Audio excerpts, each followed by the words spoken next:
Professor Nunes, pronto para a segunda aula de histologia vegetal? Então vamos lá.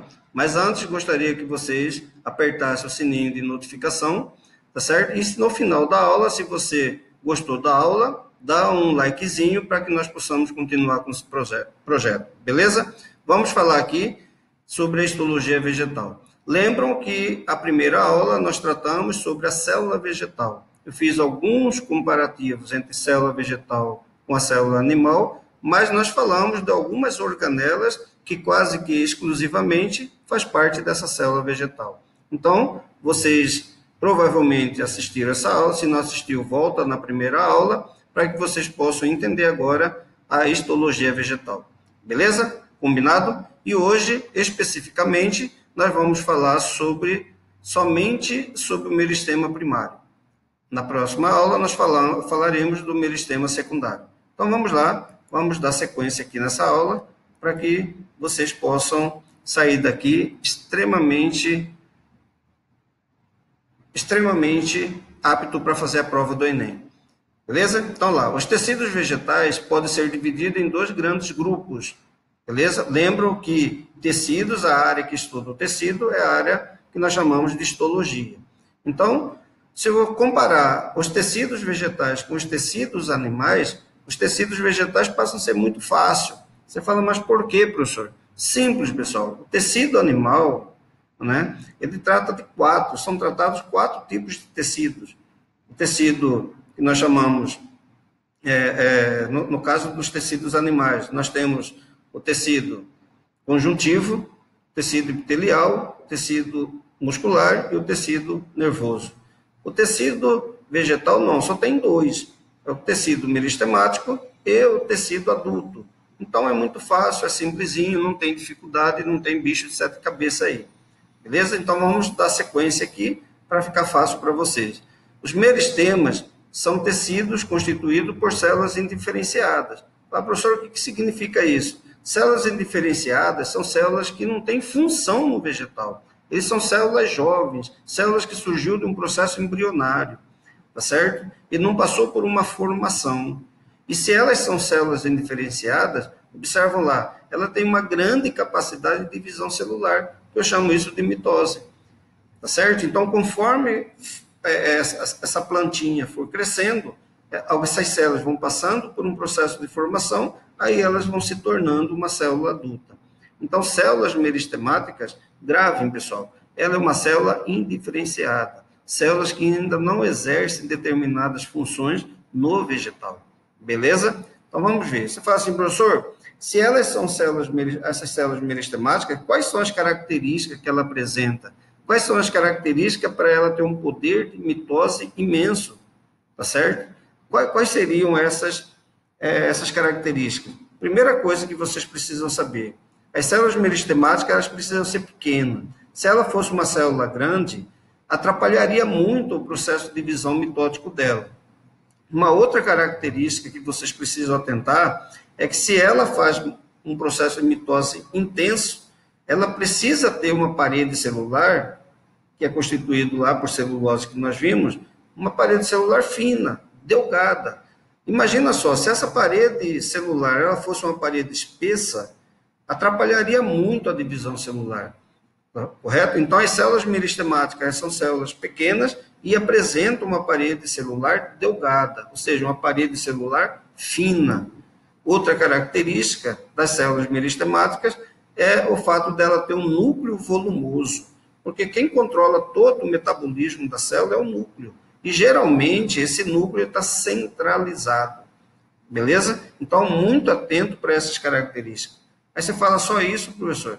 Vocês lembram lá que eu falei para vocês na videoaula que essas células, que uma das características da célula é a presença do vacúolo?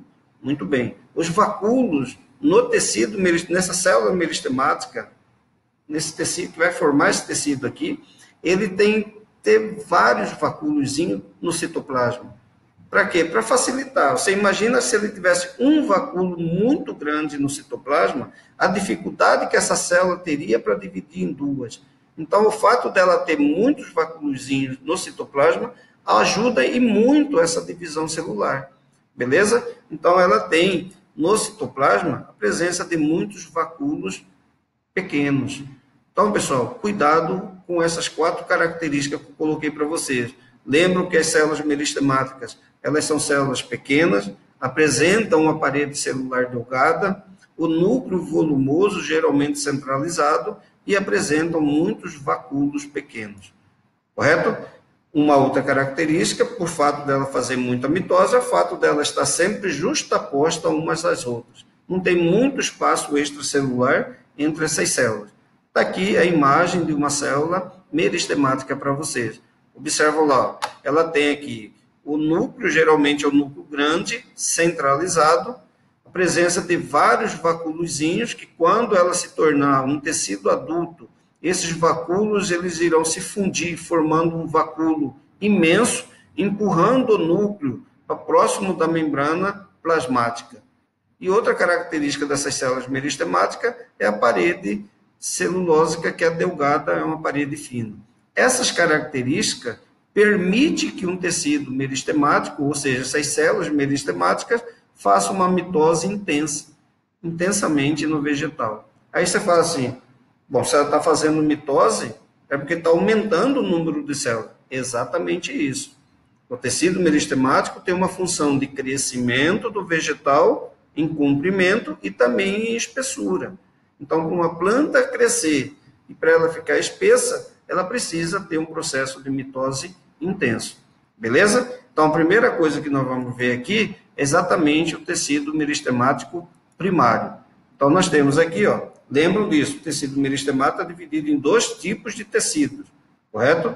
Aí você fala assim, professor, não são tecido meristemático adulto? Sim, mas o tecido meristemático é dividido em 2 grupos, o meristema primário e o meristema secundário. Hoje nós trataremos somente do meristema primário, beleza? Então vamos ver aqui sobre esse tipo de meristema. O meristema primário, observa só, você fala assim, professor, qual que é a função desse meristema primário? A função dele é fazer o crescimento do vegetal. O vegetal precisa crescer para cima. Você fala, quem que cresce para cima? O caule. E crescer para baixo. Quem que cresce para baixo, professor? A raiz. Então, observa que o caule cresce para cima contra a gravidade. Eu chamo isso de geotropismo negativo, enquanto que a raiz está crescendo a favor da gravidade. Nós chamamos isso de geotropismo positivo. Aí você fala, então, quem que faz a planta crescer para cima? A gema apical. Na ponta do caule, lá em cima, ela tem uma gema meristemática que está fazendo muita mitose, por apresentar as características que nós já vimos, tá certo? Então, a gema apical é responsável para fazer a planta crescer contra a gravidade, beleza? Na ponta do caule. E quem que faz a planta crescer para baixo, no caso da raiz? A gema subapical, que nós chamamos de radicular, ou caliptrogênio. Ela está na ponta da raiz, sendo protegida pela coifa. Tá certo? Estou falando de uma raiz pivotante, uma raiz axial, que está presente numa raiz eudicotiledônica, dentro, por exemplo, das angiospermas. Um exemplo das angiospermas. Beleza? Então, o meristema primário tem uma função de crescimento. A planta cresce para cima através da gema apical do caule. A planta cresce para baixo, a raiz, no caso de uma gema subapical radicular ou caliptrogênio. Correto? Então, está aqui a imagem para vocês de uma raiz. Bem na ponta nós temos a coifa, e aqui nós temos essas células meristemáticas, são justapostas, são pequenas, têm um núcleo volumoso, muitos vacúolozinhos, e fazendo mitose constantemente, para que essa raiz possa crescer. Aqui em cima você tem a zona de alongamento. A zona de alongamento surge a partir dessas células. São células pequenininhas que, com o passar do tempo, ela vai se alongando, permitindo o crescimento dessa raiz. Ou seja, uma raiz pivotante, ela vai à procura de água, tá certo? E em cima dessa zona de alongamento, aqui, nós temos a região que nós chamamos de zona pilífera. Aqui é responsável por absorver água e sais minerais, que é a seiva bruta. Então, ela vai ser transportada lá para a folha para que ela possa fazer a fotossíntese. Então, a raiz está crescendo para baixo por conta desse meristema primário que está aqui. Beleza? E na ponta do caule nós temos a gema apical. Está aqui a gema apical. Beleza? Que faz a planta crescer para cima. Que é o caso do caule. Aqui, pessoal, vou tirar isso aqui para não atrapalhar vocês. Tá certo? Olha lá, eu tenho um caule. É interessante vocês atentarem para esse fator, que o caule ele não apresenta somente a gema apical, mas ela tem a gema lateral. Mas quem faz a planta crescer não é a gema lateral, é a gema apical. Tanto que se eu cortar essa gema apical aqui, ela não cresce mais em comprimento. Tá certo? Ela vai crescer, ela vai forçar cada gemazinha sair uma folha ou sair um galho. Mas crescer em comprimento ela não vai mais. Beleza? Então, quem é responsável pelo crescimento dela em comprimento é a gema apical. Então, abaixo da gema apical, você vai ter a gema lateral. Então, olha lá, eu tenho uma gema lateral. Essa gema lateral ela está posicionada na axila da planta. Para nós, a axila está aqui embaixo, a planta estaria aqui em cima. Beleza? Ela é um pouco diferente do nosso, mas a gente chama de gema axilar ou gema lateral. Então, eu tenho uma gema lateral, uma gema lateral, uma gema lateral, gema lateral. Para cada gema lá saiu uma folha. Certo? Essa folha pode mais tarde formar uma flor ou dessa gema sair um galho. O fato é o seguinte, da onde eu tenho uma gema, eu chamo isso de nó. Eu tenho uma outra gema aqui, professor, nó. O espaço entre o nó com outro nó, eu chamo isso de entrenó. Beleza? Essa é uma característica de um caule. Nós vamos ter aulas lá à frente falando exclusivamente dos caules. Beleza, pessoal? E aí, nós temos o meristema primário. Não basta você saber que o meristema primário, a função dele é o crescimento por conta das gemas. Mas o fato do meristema primário dá origem a 3 tecidos extremamente importantes. Aí você fala, por que, professor, importante? Porque o meristema secundário surge a partir desse tecido que vai formar do meristema primário. Então, muita atenção nesta videoaula por conta desse fator. Beleza? Então, vamos lá, olha lá. Ó. O meristema primário, que cresce em comprimento, a função é crescimento, para cima, caule, para baixo, a raiz. O meristema primário, ela passa por um processo de diferenciação celular. Ela é uma célula indiferenciada, que agora ela vai passar por um processo de diferenciação. Para quê, professor? Para originar 3 tecidos. O primeiro tecido que vai surgir do meristema primário é a protoderme. A protoderme dará origem à epiderme. Observa que a epiderme é uma célula adulta, já passou por um processo de diferenciação. Antes ela era um meristema indiferenciado, células indiferenciadas, que agora passou por uma diferenciação, que agora deu origem a esse tecido que eu chamo de protoderme. Protoderme dará origem à epiderme. Beleza? Aí ela dará origem ao segundo tecido, que é o meristema fundamental. O meristema fundamental passou por um processo de diferenciação e deu origem a 3 células importantíssimas para os vegetais, que é a célula que eu chamo de colênquima, parênquima e esclerênquima. Aí você fala, por quê, professor? Porque ela precisa, essa planta, imagina que ela está crescendo, ela precisa ter um processo de preenchimento, de sustentação, de reserva, de nutrientes. Então, ela já é uma planta que já está ficando com um porte um pouco grandinho. Então, presta atenção nesse detalhe, tá certo? E esse meristema primário dará origem ao terceiro tecido, que eu chamo de procâmbio, certo? O procâmbio, olha lá, eu falei que essa planta ela está crescendo. Se ela está crescendo, já tem necessidade, já há necessidade dela pegar a água e os sais minerais e mandar lá para a folha. A folha vai fazer a fotossíntese e tem a necessidade de mandar glucose para a raiz. Para isso, esse tipo de transporte, ela precisa ter o xilema, que transporta a seiva bruta, e o floema, que transporta a seiva elaborada. O xilema e o floema surgem do procâmbio, lá do meristema primário. Beleza? Só que olha lá, ó, como o xilema e o floema surgiu do meristema primário, eu chamo isso de xilema primário e floema primário. Beleza? Aí você fala, professor, então o meristema primário, ele me deu origem a protoderme, o meristema fundamental e o procâmbio. Qual desses tecidos dará origem ao meristema secundário? vai ser o meristema fundamental, principalmente o parênquima. O parênquima vai fazer um processo de desdiferenciação celular. Olha, ele era uma célula embrião, neném, que formou uma célula adulta, que é o parênquima, e de repente o parênquima achou de ser um neném novamente. Ele desdiferenciou, dando origem ao meristema secundário. Isso é aula para a terceira videoaula nossa. Beleza? O meristema secundário é para a próxima videoaula.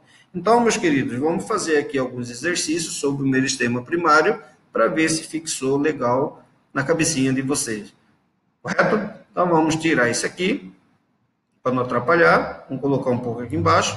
Vamos lá. Questão número 1. O meristema primário, o procâmbio, meristema fundamental e protoderme originam, respectivamente, os seguintes tecidos vegetais. Então, vamos lá. O procâmbio dá origem aqui ao xilema primário, floema primário. Então, eu tenho xilema e floemas primários aqui. Beleza? Eu tenho xilema e floemas primários aqui. Aquele que não for primeiro, o xilema e o floema, eu já vou descartar, porque o procâmbio ele dá origem a esses dois tecidos.